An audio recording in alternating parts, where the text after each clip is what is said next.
kasih pemirsa, Anda kembali menyaksikan Kominfo Newsroom. Pemirsa, kota Salatiga kembali meraih predikat sebagai kota tertoleran di Indonesia. Di tahun sebelumnya, Salatiga mendapatkan peringkat kedua kota tertoleran di Indonesia. Namun di tahun ini menurun menjadi peringkat ketiga. Namun di sisi lain pemirsa, perolehan kota Salatiga menjadi kota tertoleran nomor 3 ini mengalami peningkatan nilai yang semula dengan skor 6.417 kini menjadi 6.450.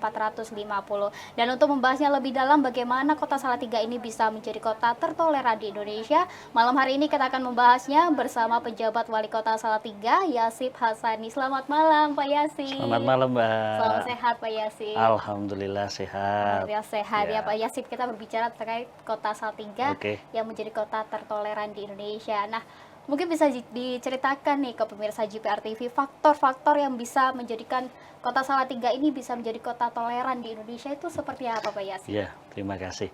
Jadi saya baru 2,5 bulan di kota Salatiga, ditunjuk jadi penjabat wali kota di sana. Ketika saya datang, dan itu mungkin pertama kali sih saya datang ke sana dan untuk waktu yang lama. Hari pertama, kedua saya melihat kehidupannya dinamis ya, kemudian dinamis, kemudian di sana banyak sekali gereja, hampir setiap jalan itu ada gereja. Kemudian juga ada musola, masjid juga banyak bertebaran di mana-mana. Saya datang bulan Desember dan saya melihat ketika mulai perayaan Natal, bagaimana masyarakat yang non Nasrani itu ikut membantu, Mbak. Ketika perayaan Natal, teman-teman Muslim itu menjaga di luar, kemudian juga membantu untuk sarana prasarananya. Ketika ada karnaval ya, karnaval juga sama, mereka saling membantu dan sebagainya. Dari situlah kemudian saya bisa, oh ternyata ini sudah ngeblend gitu loh masyarakatnya. Itu belum saya belum terinformasikan kalau di situ itu banyak sekali etnis yang ada.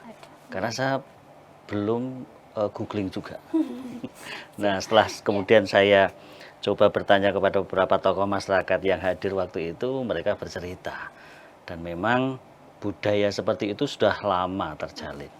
Karena di sana ada satu universitas yang cukup tua ya di sana, yang juga mewarnai di kota Salatiga, dan dari situlah mahasiswa-mahasiswa dari luar Jawa, dari area timur terutama, itu banyak sekali yang ke situ. Nah, karena mereka hidup di situ, jumlahnya luar biasa loh Mbak. Total mahasiswanya itu di universitas tersebut itu 15 ribuan. Sebagian besar itu dari teman-teman kita dari luar Jawa. Nah, dari situlah kemudian mereka ngekos, mereka kemudian berinteraksi, sehingga menjadi sebuah keniscayaan ya, bahwa budaya itu juga akan saling ngeblend. Nah, dari situlah sebenarnya berangkatnya bahwa kota Salatiga itu budayanya itu budaya toleran. Kalau kita ngomong ininya ya, kerennya itu sudah jadi DNA-nya Mbak. DNA sudah melekat di dirinya begitu ya Pak. Jadi hampir semua orang Salatiga itu memiliki budaya toleran. Gitu. Cuma sayangnya kadang tidak diimpresikan. Gitu. Sehingga saya mengusulkan sih, sebenarnya masih tahap mengusulkan itu begini. Kita ikrar sajalah. Gitu. Ikrar saja. Jadi begini, saya Salatiga, saya toleran. Gitu. Sehingga orang akan melihat ketika itu disampaikan, maka image orang Salatiga adalah orang yang toleran, sebelum dia terbukti tidak toleran gitu loh. Sehingga nanti akhirnya semua orang akan mengatakan orang-orang Salatiga itu memang memiliki budaya yang toleran. Gitu Mbak ceritanya Mbak. Ya, berarti selain budaya dan juga kesadaran masyarakat betul, ya Pak, sudah tinggi, bisa menjadikan kota Salatiga ini menjadi kota toleran begitu. Dan perlu dicatat ya, kalau IPM-nya kota Salatiga itu tertinggi di Jawa Tengah loh Mbak.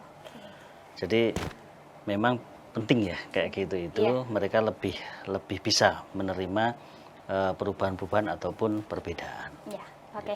Nah, Pak Yasip ini kan menjadi orang nomor 1 di kota Salatiga begitu ya Pak. Lalu bagaimana nih pemerintah kota Salatiga bisa merawat kebinekaan masyarakat yang ada di Kota Salatiga ini? Oke, tentunya secara formal kami membuat aturan-aturan dalam bentuk perda. Ada aturan terkait dengan tata cara pelaksanaan bertoleransi. Ya. Ada lagi perda terkait dengan wawasan kebangsaan. Ada lagi pemajuan kebudayaan. Ada lagi terkait dengan perlindungan dan pelayanan disabilitas. Ada lagi kesetaraan gender, banyak. Ya.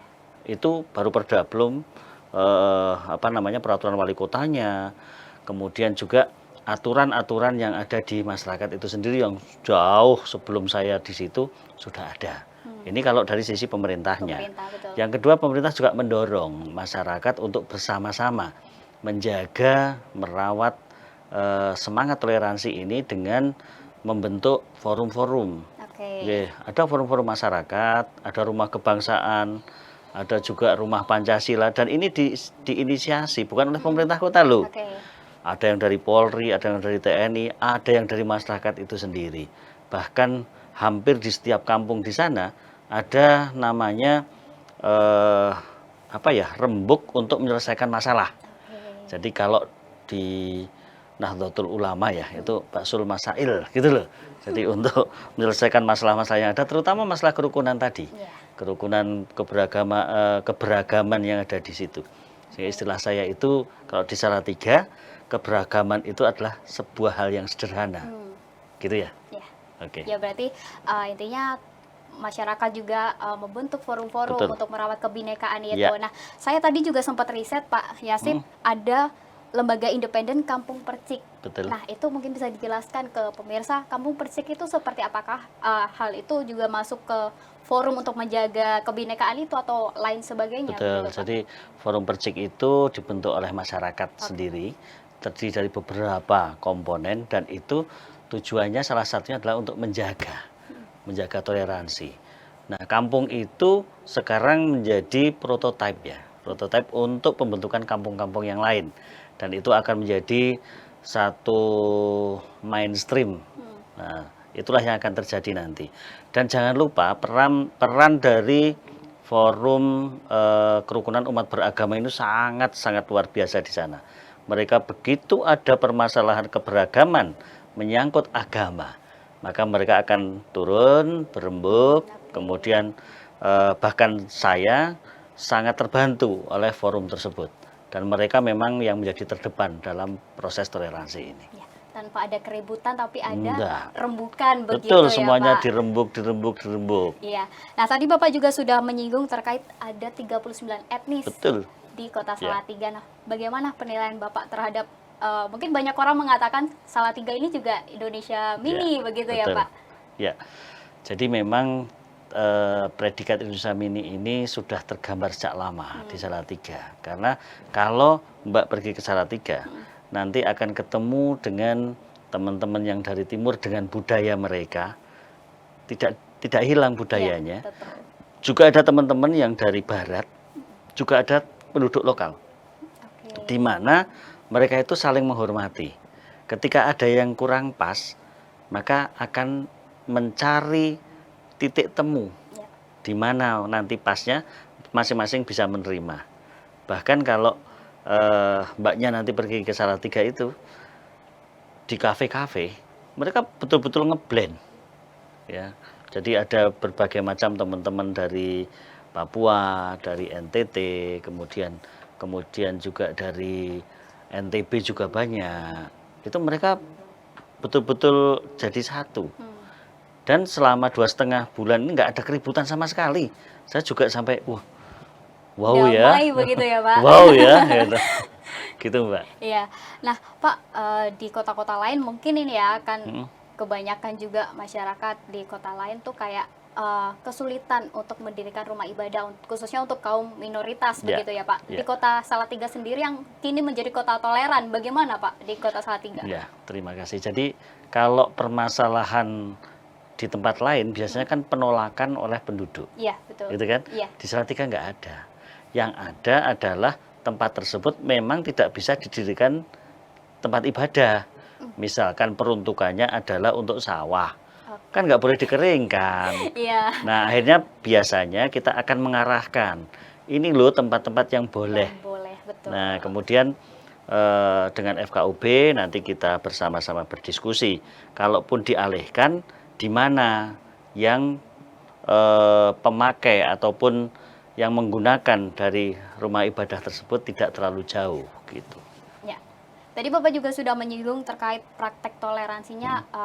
Tadi di awal Bapak sempat bilang terkait kalau ada agama A sedang ada ibadah atau perayaan hari besar, kemudian masyarakat lain di agama lain ikut membantu. Praktek lainnya apakah adalah? Ada lagi. Jadi sekarang sudah mulai ada grup rebana di sekolah Nasrani. Oke. Sehingga mereka nanti akan mengiringi yang sekolah-sekolah Islam ya. Ya. Mereka sholawatan, itu yang mengiringi adalah dari grup musik dari Nasrani. Pernah dengar belum kayak gitu? Belum pernah dengar, Pak. Itu Iya. yang sedang terjadi di Salatiga. Iya. Di Salatiga mereka beberapa sekolah Nasrani itu sudah membuat rebana loh, Mbak. Gitu. Iya. Jadi bisa kolaborasi sampai ke situ. Saling berkolaborasi. Mengisi. Ya. Yang terakhir, Pak, dengan menyandang kota toleransi, apakah juga berbanding lurus dengan kemudahan Pemkot Salatiga untuk menjalankan program kerja, Pak Yasip? Oh, pastinya iya. Karena dengan prinsip toleransi ini sampai kepada level paling kecil, semua kebijakan pemerintah. Yang pertama ya, ketika ada kebijakan baru, maka dalam mensikapinya masyarakat itu positif. Ketika terjadi benturan kepentingan nih terkait yang berhubungan dengan agama, mereka tidak terus mengedepankan protes yang berlebihan, tetapi lebih kepada dialog, memberikan masukan lewat forum, salah satunya FKUB, untuk memberikan masukan supaya kebijakan ini bisa dilaksanakan dan diterima oleh semua pihak. Baik, Gitu. ya Pak Yasip Hasani, penjabat Wali Kota Salatiga, terima kasih sudah bergabung bersama kami Ya, Mbak. malam hari ini, dan semoga dengan dialog kita malam hari ini bisa menjadi contoh untuk kota-kota lain agar bisa lebih menumbuhkan rasa toleransi, kesadarannya juga agar bisa menyusul begitu ya, Ya, Pak, kotanya betul. untuk menjadi kota toleransi di Ya. Indonesia. Terima Ya, kasih Pak betul, Mbak. Yasip, Makasih, salam Mbak. sehat. Salam sehat selalu. Dan pemirsa, demikian dialog kami bersama penjabat Wali Kota Salatiga, dan kami akan segera kembali dengan informasi lainnya. Tetaplah bersama kami.